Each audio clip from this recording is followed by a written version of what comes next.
Alors justement, si vous vous baladez en ce moment dans Menton, vous avez peut-être vu des objets sculptés non identifiés. Ils vous ont semblé venus d'ailleurs, mais c'est normal, c'est de l'art contemporain. L'artiste est varois, il s'appelle Patrick Montalto. Bernard Perrano, Jean-Marc Sarrat. Elles sont sept sculptures géantes de 3 à 5 mètres de haut exposées sur l'esplanade Francis Palmero à Menton. Des œuvres créées par l'artiste Patrick Montalto, une aventure dans un univers peuplé de mythes, revisité de bronze, de fer, de bois ou de résine. Il reprend les grands chefs-d'œuvre du passé, les grands chefs-d'œuvre classiques, qu'il revisite avec son œil, son expérience.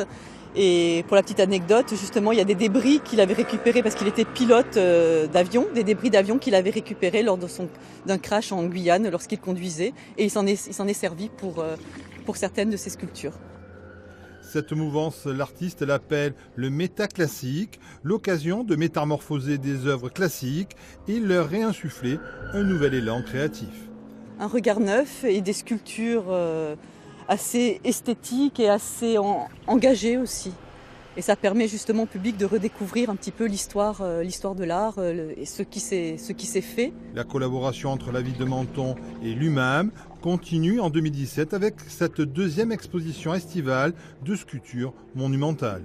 C'est l'engagement de la ville de Menton pour l'art contemporain, mais aussi de l'UMAM avec la présidente Simone Dibot-Cohen pour promouvoir justement l'art contemporain.